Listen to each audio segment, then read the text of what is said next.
Alright, let's kick this video off again. This is going to be on wheel spacing with a lift kit. And this is really where I wanted to focus on with this golf cart build, because there's little to no information out there about this. It's not easily accessible. So, this golf cart has a ROX 6-inch lift kit. DIY Golf Carts, that YouTube channel, did a great video on how to install and step by step do it. So it was a nice video. But one thing that I found was, and this is something that this is the tip that I just can't find anywhere. When you lift the golf cart, the back end will go up 6 inches and the front will go up 6 inches, but the back spacing between each hub stays the same. So if it's 4 feet wide, it's going to stay 4 feet wide. But when you lift the front, factory, the hub was mounted in here with the spindle, the factory spindle, and from here to the other side was 4 feet. It had a square stance from front to back.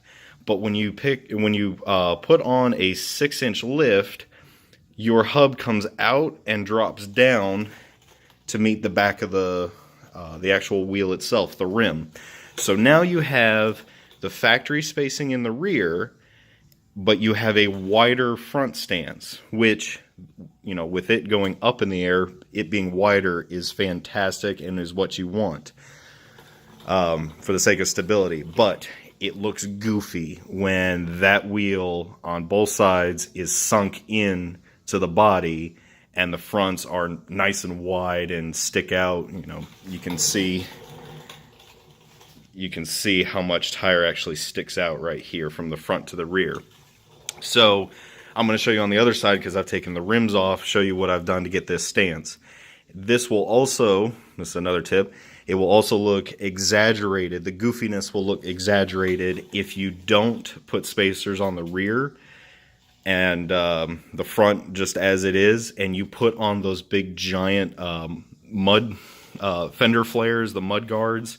The back rim doesn't stick out any further. It will remain just inside the body, but the front is going to be sticking way out. So you have fender flares in the rear that do absolutely nothing. So I highly suggest, if you're going to lift your golf cart, take the time to buy the wheel spacers and install them so that your golf cart doesn't look goofy. Okay, so coming to the other side here, I've taken the wheels off so that I can show this easy. Let's first start with the wheel. These are WDTs. I forget what that acronym stands for, but these are 22.5, which is the overall diameter from side to side of the tire, by 10 inches, which is the width of the tire, and then the 8 is an 8-inch rim. Now, doing a ton of research, what it looks like, industry standard, is for an 8-inch rim, you can't get anything bigger than a 22.5. I've spent months searching to see if I could find a 24, because I see everybody doing that. But I have found that the biggest size that I could get was 22.5 by 10 by 8. So the reason I wanted to, you go, well, why don't you just pick a 24-inch tire? Well, when you go to a 24-inch tire, which is what you normally see on the big lifted golf carts, you need a 12-inch rim. And that's just so that your sidewall here, another 20, if this is a 24-inch tire with an 8-inch rim, you have this sidewall, it's going to be even bigger, and it can become unstable. Somebody has deemed that not normal and is probably a hazard. So that's why the biggest diameter I could find was 22.5 on an 8-inch rim. Now, taking a sidestep real quick, with a 22.5-inch tire, with the governor kind of bumped up on the golf cart, and the torque spring, when I use the GPS miles per hour calculator, this cart tops out at 20 miles an hour. And with these big giant tires, it gets a little squirrely. So I don't suggest going for speed when you have a big lifted golf cart and you're carrying a heavy load, like 4 people, even 2 people. You know, you figure 200 pounds each, that's 400 pounds with a 700-pound golf cart. So, you know, there's 1,100 pounds, over a ton, over half a ton, you know, pretty high up in the air. So just keep that in mind. That's a solid, you know, safety heads up right there. So it's not, this is, once again, it's not a how-to video, but just giving you a heads up. This is stuff that I've learned on the way.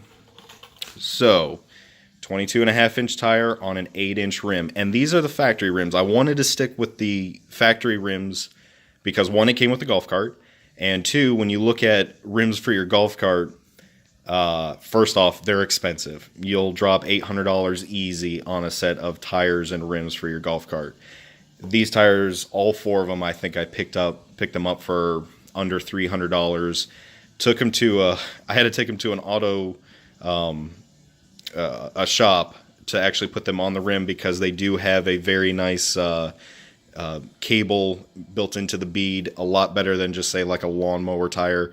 So I could not get these off, and I've changed a lot of tires. I struggled with it. I finally said screw it, going to a shop to have them put them on, and they thought it was cool. They kind of gave me a funny look at first, but as soon as I told them what it was for, everybody thought it was cool, and they wanted to see the after pictures. So these are actually the factory rims that come on the Yamaha Drive.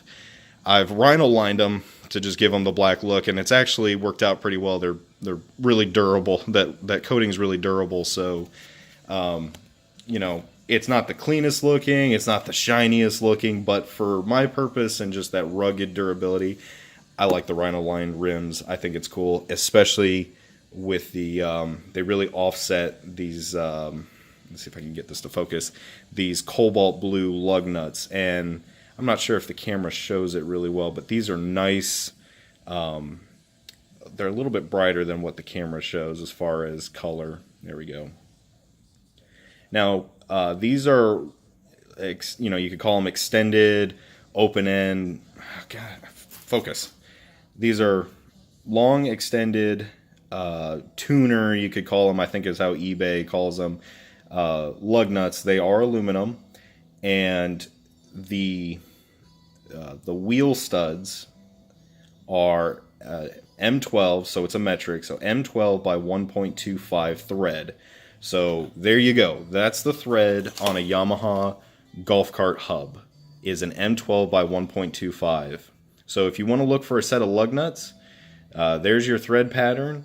You can get these in a bunch of different colors. They're really cheap. It adds that little bit of flair to a golf cart that, you know, everybody loves and has fun with. So that's why I went with those. And then I got these from AutoZone. They're just blue valve stem caps. So that fits the color scheme, like, you know, you've seen in previous videos, the blue toe strap. And then I don't think I've shown this on other videos, but I even have the fender washers that are the matching cobalt blues. So once I get this thing painted, it'll have the color scheme of the blue matched with the paint job. So that's just color coordination I'm going for. But this is where you can have fun with your golf cart. This is where you get to customize it. You get to have fun and make it your own. So that covers the wheel and rim. All right, moving on to the wheel spacers. So I'm in the front of the golf cart. This is for the front wheels. When you install the lift kit, it takes your factory hub, which is this chunk of aluminum right here. This is your wheel hub, which houses your bearing. It takes that from the factory position up here and puts it down here for a 6-inch lift. It's held on by one single nut underneath this cap here, this dust cap, and that's how the hub goes on. Those studs are still the M12 by 1.25 from the factory. Now, the fact that the hub used to be up here and then has moved out and dropped down made the front tires stick out more. So that meant I wanted to extend the wheelbase, make it wider by putting on wheel spacers in the rear, and I wanted to get it as wide as possible. So I had to put a wheel spacer up front here. So even though the front is already moved out, I put a wheel spacer up here to match the maximum width that the rears are. So this is a company called Summit Performance. I stumbled across them on eBay and then went to their store, their actual online store, and found out that they have spent a lot of time doing this sort of thing, is making sure that you have the customization for your golf cart with their parts. So what they've done is created a wheel spacer that is already the lug pattern for the Yamaha Drive, and they do it for your Easy Go, your Club Car, and the Yamaha. So they figured it out for all other companies. Sorry about that, someone tried to call me. So they already have the lug pattern, the correct spacing, already machined out for the Yamaha Drive and whatever make or brand you have. And then and it comes with the studs already installed for you, and you can actually push these out and put on longer ones if you need it, or if you want it, or if you ever need to change them. So they did a very nice job. It's also it has a hub centric ring already machined into it, and what that does is, and I suggest if you're interested in hub centering rings, go look online. That's a long video and a lot of information, but that's already built into this wheel hub. It won't mess up your wheel studs because it has that hub centering ring. So fantastic job on Summit Performance. They've thought of everything. So it comes with the wheel spacer and the stud, and they did a nice job. They did not change their wheel stud threading. So the factory is an M12 by 125. They picked an M12 by 1.25 to put in their hubs, which is fantastic. Makes your life a lot easier. And they're long enough to already fit the factory tire, and what I'm guessing, I don't have any experience with aftermarket rims for a golf cart, but I imagine that these are already long enough to achieve what you're looking for. So the same thing goes for the rear. Let me get over here. Same thing goes for the rear. Summit Performance, again, that's who makes these. And you can see that the hub nut is way back in there with the dust cover. And you use your factory lug nuts to put the hub ring on.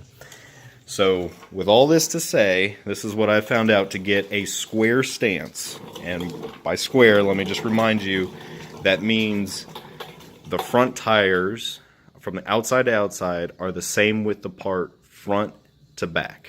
So you have a square stance. It's even. This is an 1.5 inch wheel spacer for the front with a 6-inch lift kit. When you go to the rear, this is a 2.5 inch wheel spacer. So if you want a square stance as wide as you can get it for a Yamaha Drive, you need an 1.5 inch up front and a 2.5 inch in the rear to give you that square stance. And this is a better picture to show you that these are the springs for the rear that give you an additional 500 pounds of carrying capacity, and that's because I've got the rear passenger seat on there. So there it is. That has been months of research for me to figure out, and trial and error to figure out the square stance for a golf cart. It also will allow you to put on fender flares and them actually be useful instead of this wheel being sunken all the way up underneath the body, so you have a pointless fender flare on there. But I like the wider stance. It creates it